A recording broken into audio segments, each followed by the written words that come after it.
Iran के राष्ट्रपति इब्राहिम रईसी के हेलीकॉप्टर क्रैश के बाद अब खबर आई है कि उनका निधन हो चुका है और उनके साथ विदेश मंत्री थे और विदेश मंत्री के अलावा और भी 9 लोगों की मौत की खबर आई है। और इसकी बात बता दूं, इजराइल की तरफ पूरी शक की सुई जो है अब घूम चुकी है, क्योंकि जिस तरीके से ईरान और इजराइल के बीच जो संबंध थे और ऐसे में ईरान के राष्ट्रपति की दुर्घटना में मौत हो जाना इजराइल पर पूरी तरीके से सवालिया निशान खड़े कर देता है। पूरी खबर विस्तार से समझेंगे।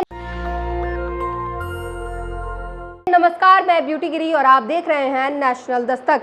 जी हाँ, इजराइल पर इस वक्त बड़ा सवाल खड़ा हो रहा है और इजराइल के इतिहास को खंगाला जा रहा है कि किस तरीके से इजराइल अपने दुश्मन देशों को ठिकाने लगाता है और ना तो वो स्वीकार करता है और ना ही इनकार करता है, क्योंकि वो न्यूट्रल नीति को फॉलो करता है और इसलिए इजराइल पर अब बड़ा सवाल खड़ा हो रहा है। और इसी के साथ आपको ये भी बता दें कि इजराइल और गाजा का युद्ध जो आपस में चल रहा था उसमें ईरान जो है वो खुलकर गाजा के समर्थन में था और इसके बाद इजराइल का और गाजा के बाद इजराइल और ईरान का भी युद्ध शुरू हो चुका था। और इस बीच ईरान के राष्ट्रपति का हेलीकॉप्टर क्रैश हो जाना एक सवालिया निशान खड़ा करता है। वहीं एक दलील ये भी है, जहां पर खराब मौसम की बातें कही जा रही है, तो सवाल ये भी खड़ा हो जाता है कि ईरान के राष्ट्रपति के हेलीकॉप्टर के साथ साथ 2 और भी हेलीकॉप्टर थे जो सुरक्षा के लिए उनके थे और ये पूरा काफिला चल रहा था।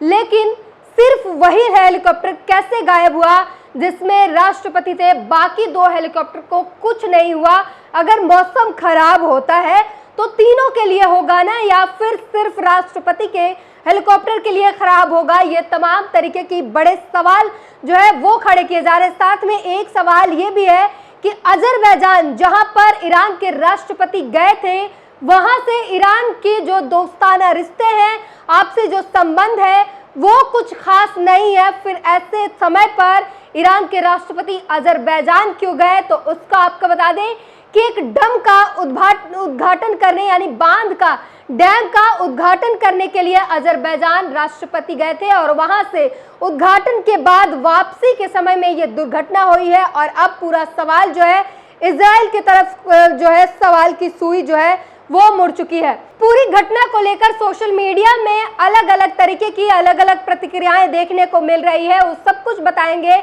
लेकिन उससे पहले भारत के प्रधानमंत्री नरेंद्र मोदी ने इस पर क्या कहा है वो पहले जान लीजिए। ईरान के राष्ट्रपति इब्राहिम रईसी के निधन पर पीएम मोदी ने शोक जताया है और प्रधानमंत्री मोदी ने ट्वीट करते हुए कहा कि इब्राहिम सैयद रईसी के दुखद निधन से गहरा दुख और झटका लगा है। उन्होंने कहा कि रईसी का भारत ईरान के द्विपक्षीय संबंधों को मजबूत करने दिए गए योगदान हमेशा याद रखा जाएगा। उनके परिवार और ईरान के लोगों के लिए मेरी संवेदनाएं हैं।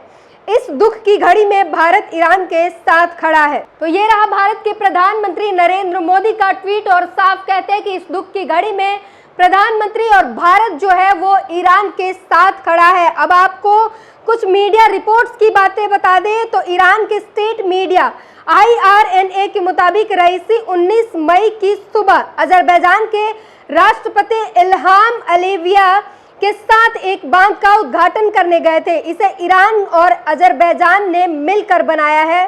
राष्ट्रपति रईसी की आखिरी तस्वीर भी उस कार्यक्रम से और वहां से लौटते समय हेलीकॉप्टर में सवार होने की है, यानी वहां से अजरबैजान से उद्घाटन के बाद जो डैम का उद्घाटन करना था उसके बाद वहां से वापसी के दौरान की भी तस्वीरें हैं ईरान के राष्ट्रपति की। और उसके बाद जो है आपको बता दें कि हेलीकॉप्टर में विदेश मंत्री समेत 9 और भी लोग मौजूद थे। लौटते समय उनके साथ उनके हेलीकॉप्टर में विदेश मंत्री हुसैन, पूर्वी अजरबैजान प्रांत के गवर्नर मलिक रहमती, तर्जीम के इमाम मोहम्मद और इनके साथ और भी जो है तमाम 9 लोग जो थे उन सभी की मौत की पुष्टि की गई है। और इस दौरान जो है तमाम लोग अलग अलग तरीके की प्रतिक्रियाएं दे रहे हैं।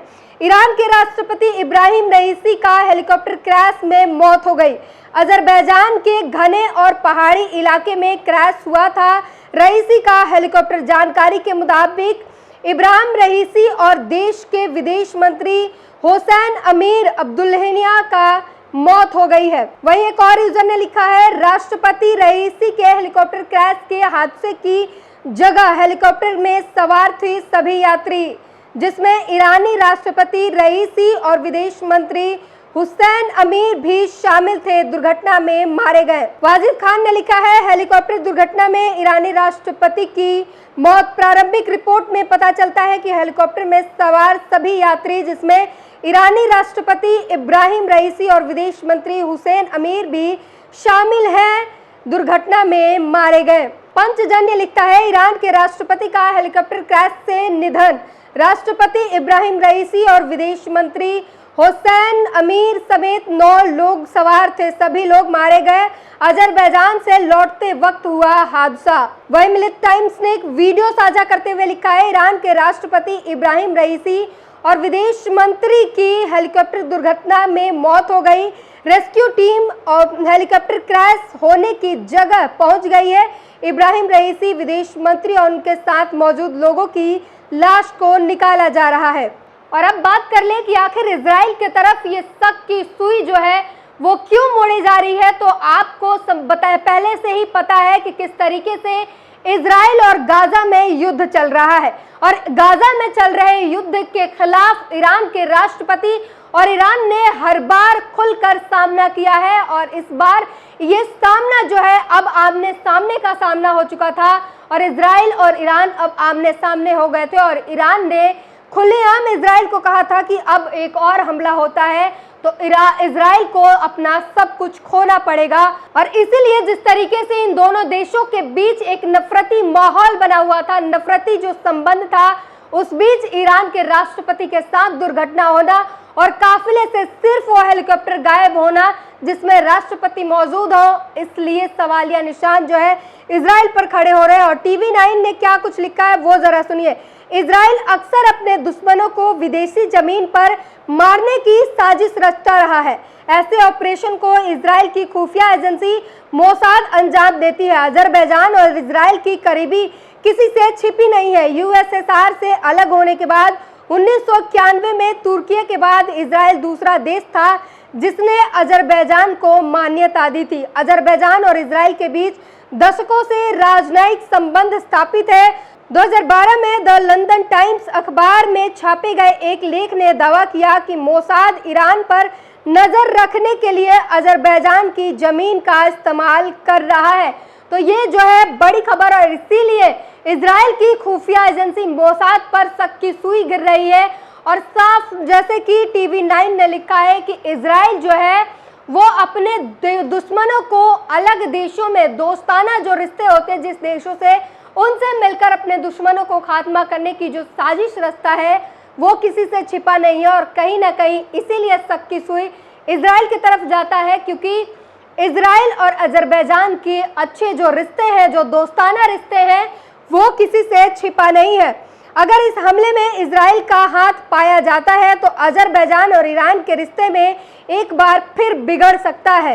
हिजबुल्लाह ने तो खुले तौर पर धमकी दे दी है कि अगर इजराइल का इस मामले में हाथ पाया गया तो अंजाम अच्छे नहीं होंगे। और आपको बता दें, अजरबैजान से इजराइल के रिश्ते जो है वो बेहद अच्छे हैं और ईरान से अजरबैजान के रिश्ते अच्छे नहीं हैं। और इसीलिए शक की सुई अजरबैजान और इजराइल पर जा रहा है, जहां से लौटते हुए ये दुर्घटना हुई है। और अब जो है हिजबुल्लाह ने वो खुलेआम चुनौती दे दी है कि अगर इस घटना में किसी भी तरीके से इजराइल का हाथ होता है तो उसे इसका भुगतान करना पड़ेगा। इजराइल के लिए ये अच्छी बात नहीं होगी।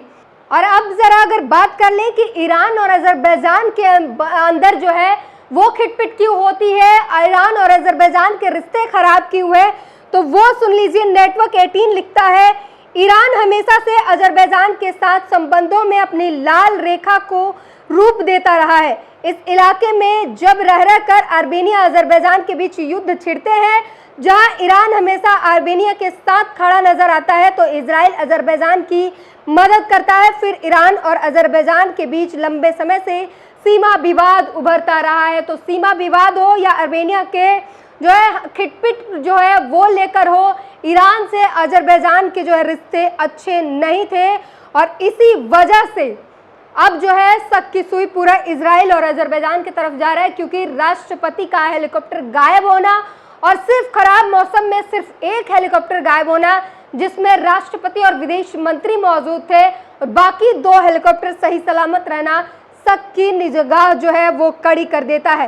क्यों गए थे अजरबैजान से पता चलता है कि ईरानी राष्ट्रपति रईसी रविवार को अजरबैजान की यात्रा पर थे। रईसी रविवार को अजरबैजान की राष्ट्रपति इल्हाम अलियावे के साथ एक डैम उद्घाटन करने गए थे। यह तीसरा डैम है जिसे दोनों देशों ने मिलकर आरास नदी पर बनाया था और इसी डैम के उद्घाटन के लिए ईरानी राष्ट्रपति अजरबैजान के दौरे पर थे और वहां से वापसी के समय उनके साथ दुर्घटना हुई और इस दुर्घटना पर जो सवालिया निशान छोड़े जा रहे हैं, सवाल जो खड़े हो रहे हैं, शक की सुई जो इजराइल की तरफ जारी है, क्योंकि गाजा को लेकर ईरान बहुत मुखर था। ईरान खुलकर मैदान में इजराइल को धमकी दे रहा था और उसका सामना भी कर रहा था। अजरबैजान से इजराइल के रिश्ते जो है वो अच्छे हैं, ईरान से खराब है और वहां से वापस आते समय सिर्फ राष्ट्रपति का हेलीकॉप्टर क्रैश होना, बाकी 2 बच जाना, खराब मौसम में सिर्फ एक ही इफेक्ट होना, ये तमाम चीजें जो है इजराइल की तरफ शक की निगाह करते हैं। और इस पूरी खबर पर आपको क्या लगता है, महज एक दुर्घटना है या फिर इजराइल की कोई मिली भगत है? और मिली भगत है तो आने वाले समय में ये युद्ध किस तरीके से क्या मोड़ ले सकता है, हमें अपनी प्रतिक्रिया इस वीडियो पर जरूर दीजिए। नेशनल दस्तक की आपसे गुजारिश है कि अगर इसको बचाना चाहते हैं तो नेशनल दस्तक को सब्सक्राइब करने के लिए रेड कलर के सब्सक्राइब बटन को दबाएं, फिर बेल आइकन की घंटी दबाएं। नेशनल दस्तक को बचाने के लिए बहुत जरूरी है कि हर खबर को शेयर करें, लाइक करें, कमेंट जरूर करें।